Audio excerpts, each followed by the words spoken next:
Here. Now, don't worry, you didn't become so relaxed during that Visio Divina that you fell asleep and you missed Christmas altogether. No, Happy New Year, because today is the first day of Advent, which is the first day in the church calendar. Advent is here. This Advent, we are going to be using the lectionary text. We're specifically going to be using the Isaiah text from the lectionary.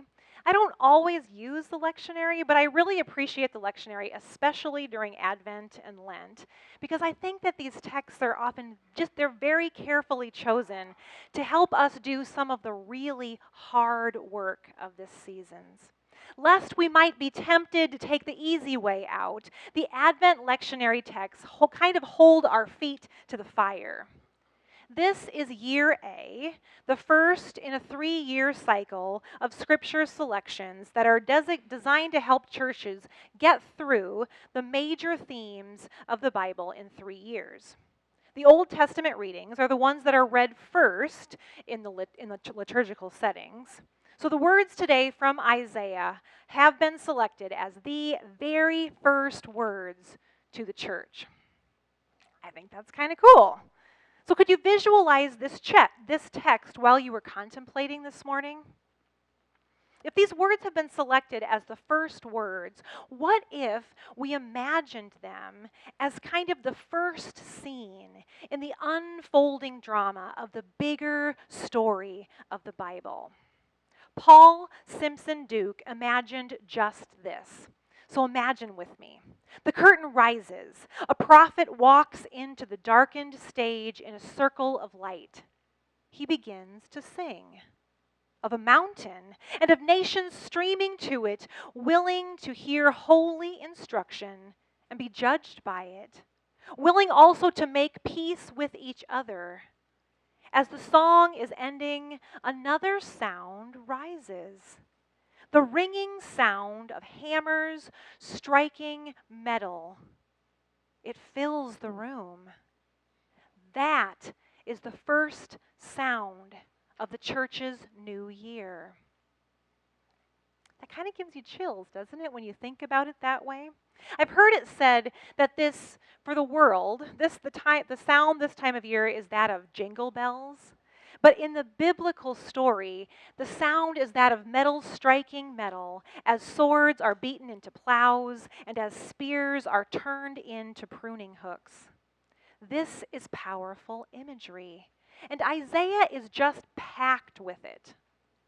The book of Isaiah is a bit of a wild ride. It holds in tension judgment and promise. The really hard stuff that doesn't let us turn a blind eye to injustice is right there next to the promise of what will be when things are made right. Isaiah almost seems to effortlessly flip between these storylines intertwined, which makes Isaiah the perfect text for Advent. So our theme for Advent this year is What Can't Wait, which is kind of curious because Advent is a season of waiting. But this season, we're going to be invited to ponder what can't wait. And then, again, what can? I love Advent. I would tell you today that Advent is my absolute favorite season, but I also will warn you that when Lent comes around, I'm going to tell you that Lent is my absolute favorite season, which is kind of curious because I really can't stand to wait. And so somehow, this waiting and preparing seasons of Advent and Lent speak to me to the deep longings in my heart, when every heart prepares room for Jesus. Now, the world around us has been preparing for Christmas since before the Halloween candy was on clearance. But Advent preparation is actually quite countercultural. This is the first time since I've been a pastor that the first Sunday in Advent landed right immediately after Black Friday. And I have to tell you, that really points out how countercultural Advent waiting is. To be steeped in the Advent text while watching the consumer rituals of Black Friday is really an interesting contrast. I mean, waiting in lines with disgruntled people for bargain electronics is waiting, but it is not the Advent kind of waiting. Advent waiting is quietly hopeful. During the time leading up to Christmas, our consumer culture is typically distracting, overextending the chaos in the world that, oh my goodness, I'm going to start that over again. I'm feeling frantic today. So, during Christmas, our consumer culture takes the distracting, overextended chaos of our world and it just really kicks it into overdrive. During the season of Christmas, we are surrounded by bright lights and bling, which is really pretty, and we love it. 'Tis the season, like it or not, that at any given moment I am likely to have stray glitter somewhere on my face. I don't know how it happens, but it always does. John does too. When I go home today, I will continue the process of decking my halls. But amidst the blinking lights and the bling, Advent invites us to a hopeful waiting for light in the darkness. In the midst of holiday cheer, of wrapping gifts and planning special meals and celebrations, sending cards and spending time with our friends and our families, Advent invites us to engage in the longing of our hearts that gifts and glitter and festive fun can never fill. Advent waiting invites us to see with different eyes. So, how appropriate that we start with Visio Divina this morning. Did you notice that our text from today says that this is what Isaiah saw?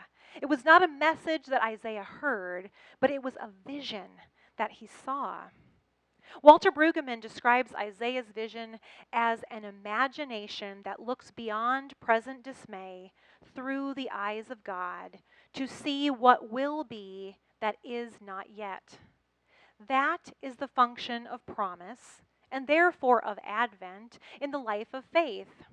Under promise, in Advent, faith sees what will be that is not yet.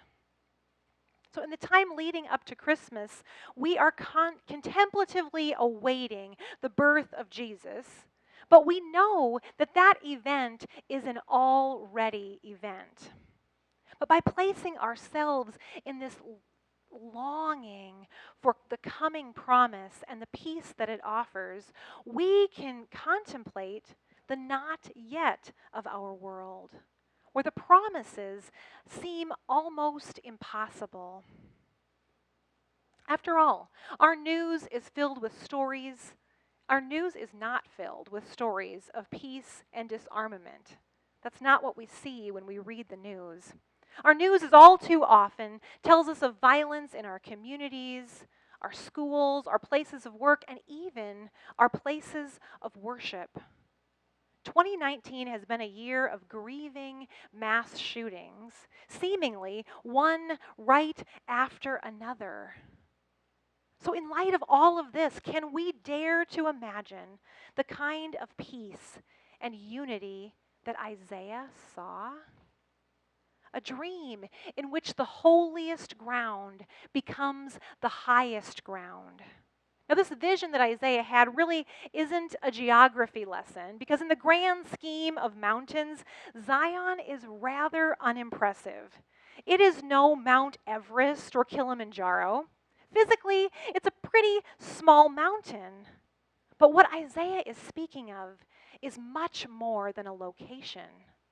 You see, for Israel, Zion, Jerusalem, is the location of God's presence.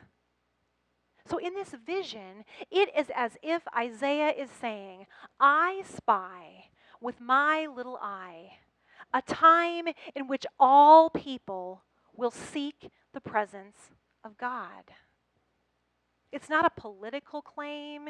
It is not a claim to religious supremacy, but it is a spiritual claim to a time, to imagine a time in which all nations will flock to the presence of God. As the diverse nations gather in the presence of God, tools of torture and of death are transformed into tools of fertility and abundance and community. God gifts the nations with justice. And this allows nations to give up strife and to come together, no longer learning how to make war, but instead forming a new, diverse community, unified in peace. Can you even imagine? It isn't easy. I mean, maybe when you heard these words, your reaction was a little bit cynical. Maybe even if your heart longed to say yes, your head kind of responded with a quiet as if. And so, if so, I imagine that you are not alone in these sentiments.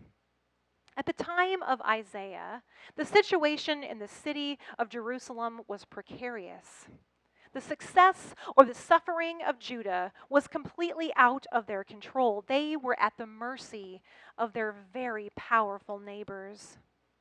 It was a fearful time when prophets warned of what was coming, and people were either paralyzed by fear or too distracted to heed the warnings. So, set against the context of vulnerability and marginalization, Isaiah imagines a majestic and glorious future, flipping the power narrative on its head. Wow. The people look around and they see things to be fearful of, and yet Isaiah speaks of an alternative vision. During Advent, we look forward expectantly to the birth of Jesus into a world desperate for light. Every generation needs this assurance, the assurance that the powers of the world do not determine the future. Whether those powers are the Assyrians during the time of Isaiah, the Romans during the time of Jesus, or any of the powers that be in our present age. When we join Isaiah and vision a new reality, our sight moves beyond the challenges that we see around us. We don't remain stuck in the struggles of our time, but instead we participate with generations since Isaiah in the hope of a world transformed by the goal of peace and justice toward which God is calling us. So, how do we do it? How do we look beyond dismay and plant ourselves firmly in promise? You know, we have to be careful with promise. Advent hope in God's promise is not about avoiding reality. It is not about living in denial. If you read much of Isaiah, you can feel the hard smack of reality right alongside of this imaginative promise. And Advent hope calls us to live in this tension, living in the tension between hope and despair. There are lots of things that I stress out about that I know could wait, but hope can't wait. Advent hope can't wait, but it is not easy. Holy hope takes intention, imagination, and faith. Hope is believing in the promise when the reality of what we see around us doesn't look anything like the vision. And nevertheless, we hope. Now, I don't know about you, but I don't have any swords or spears laying around. Which could be tempting then for me to think, whew, well, this one must be for somebody else. I'm off the hook for this week. But I don't really think that it's that easy. The imagery this week had me pondering, what are the things that I need to lay down? What destructive thoughts or patterns or practices am I holding on to that I need to surrender, to transform into tools of fruitfulness, life-giving tools that bring about more peace in my life and in our world. Tools that strengthen relationships and build communities. That is what I long for. So let's transform our weapons, in whatever form they are, into tools of community. And let's not wait for hope. Let us hope with confidence in God's promise. And as we do, let us seek to walk in God's paths, walking in the light of the Lord, as Isaiah invites us to. So I don't know, maybe it's because we watched the movie yesterday this weekend and I have John and Paul and George and Ringo on my mind.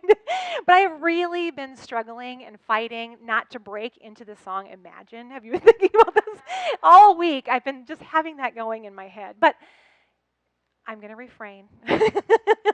You have no idea how much I have to restrain myself a lot of times from just bursting into song in the middle of my message. But today, instead, I am going to leave you with this meditation by Victoria Safford entitled Hope. I think that her words get to the heart of why hope can't wait. Our mission is to plant ourselves at the gates of hope, not the prudent gates of optimism, which are somewhat narrower, not the stalwart, boring gates of common sense, nor the strident gates of self-righteousness, which creak on shrill and angry hinges, not the cheerful, flimsy garden gate of everything's going to be all right, but a different, sometimes lonely place, the place of truth-telling about your own soul first of all and its condition, the place of resistance and defiance, the piece of ground from which you see the world, both as it is and as it could be, as it will be, the place from which you glimpse not only struggle, but the joy of the struggle. And we stand there, all of us, beckoning and calling, telling people what we are seeing, and asking people what they see. So now, I invite you into the conversation. What are you seeing this first week of Advent?